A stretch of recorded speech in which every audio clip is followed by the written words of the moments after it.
Recibamos con fuertes aplausos, por favor. Ya está con nosotros el doctor Jorge Pedro Morales Morales, director de la Consultoría Jurídica Morales y Asociados, de hecho, donde te ofrecen la mejor solución a tus problemas legales. Bienvenido, doctor.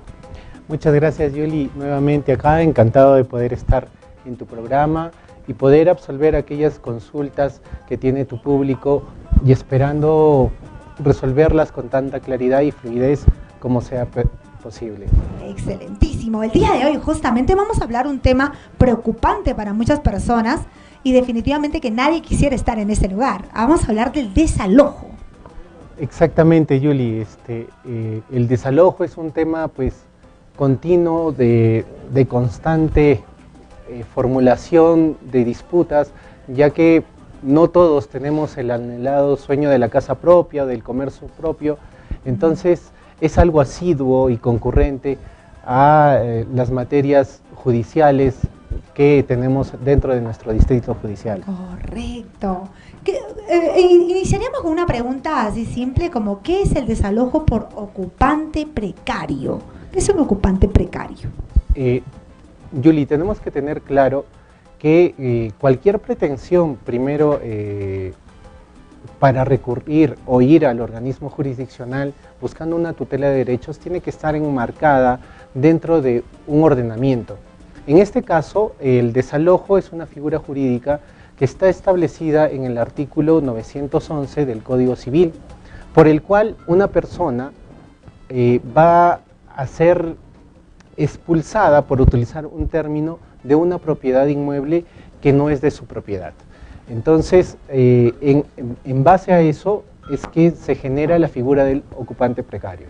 Ok, entonces ¿a quiénes les llamamos ocupantes precarios? Para hacerlo un poquito didáctico, tendríamos que primero entender lo que es un posesionario y un propietario, que es lo primordial. Porque un posesionario es aquella persona que está ocupando el bien, que está haciendo uso del bien inmueble y lo está disfrutando. El propietario, de manera diferente, es aquella persona que tiene la facultad del uso, disfrute y disposición, es decir, que lo puede vender, lo puede regalar, lo puede donar o lo puede prestar ese bien inmueble para diferentes cosas. Entonces, para aclarar la idea y dejarnos entender, cualquier persona puede ser posesionario de un bien inmueble, pero no todos los que posesionan son los propietarios. Y ahí tenemos la imagen de lo que se viene a hacer a través de una cesión de un derecho para la disponibilidad de ese bien. Correcto, estaremos hablando como que los inquilinos, como muchos de nosotros les llamamos, ¿correcto? Exactamente, exactamente. Entonces los inquilinos y los propietarios para todas las personas.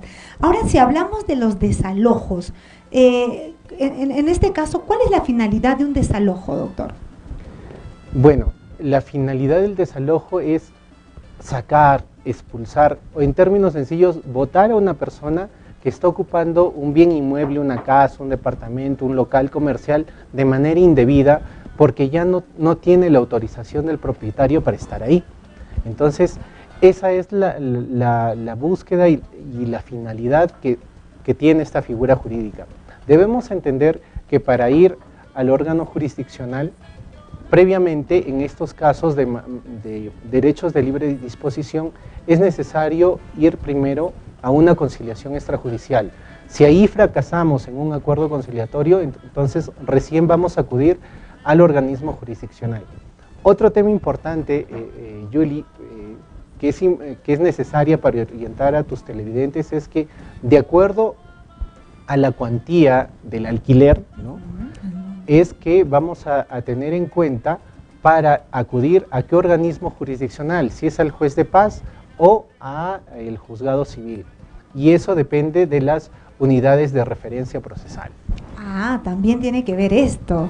Pero, y si hablamos, por ejemplo, de una persona, yo soy, en este caso, un ocupante precario o un inquilino, y el propietario puede desalojarme simplemente porque le da la gana o tiene que haber algunos causales. Definitivamente tiene que haber la necesidad de un incumplimiento o de una causal ya preestablecida dentro del contrato o dentro de la legislación. Existen diferentes tipos de desalojo.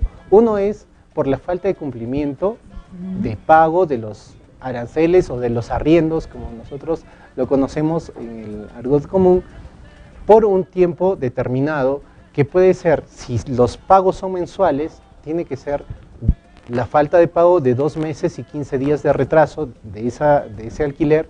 Si el pago es de repente un poco más prolongado, es decir, cada bimestre o cada semestre, entonces basta el incumplimiento de ese espacio de tiempo del arriendo, más 15 días, o algunos hacen pagos semanales, ¿no? En este caso, el incumplimiento del pago de 3 periodos que se tendría que pagar, de 3 semanas en este caso, podría generar el desalojo. Esa es una de las causales por las cuales se genera la falta de pago. La falta de pago. Okay. Tenemos ahí también otras diferentes causales que establece la normativa, que son el uso del bien que se está arrendando para un fin diferente. Normalmente ocurre que se alquila, por ejemplo, un espacio pequeño para una oficina, pero el inquilino lo que utiliza es esa oficina para vivir, ¿no? Y ahí cocina, lava, etcétera, etcétera. Tiene reuniones inclusive sociales que perjudican a la demás comunidad de habitantes, ¿no? Entonces se genera otra causal por el uso no apropiado de ese bien. Hablando de eso y conectándolo a lo que te estaba explicando, por ejemplo, también es un motivo de desalojo cuando lo utilizamos para cuestiones ilícitas. Por ejemplo, alguien alquila un local comercial, el dueño dice, no, sí, vamos a poner una discoteca, pero tras de eso funciona un lugar de encuentros nocturnos, un nightclub, ¿no?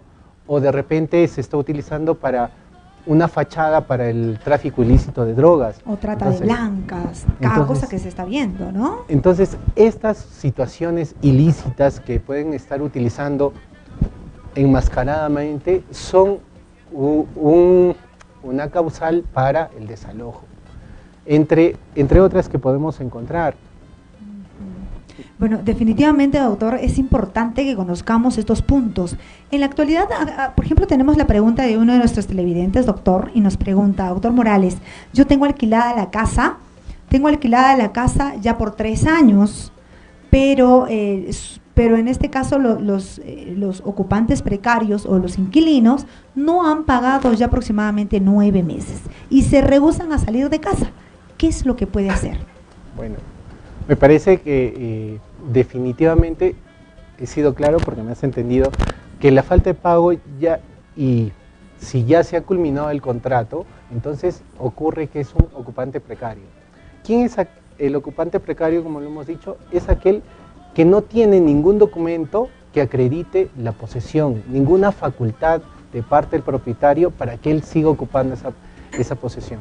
En este caso, ya tendría que primero agotar la vía conciliatoria, que es un requisito que establece la ley.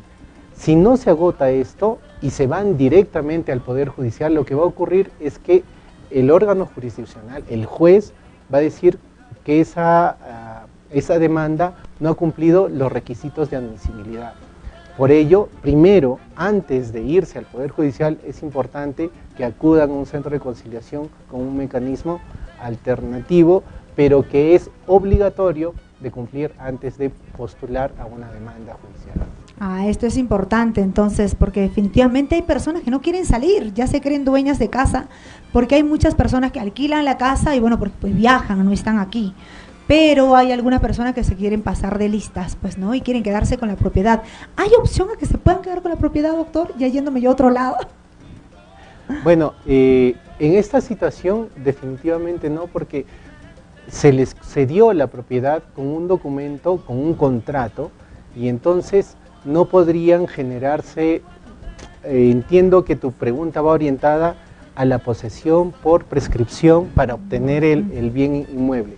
En este caso no se podría dar, No. simplemente porque primero hubo una aceptación de utilizar ese bien inmueble para poder habitarlo y ocuparlo, ¿no?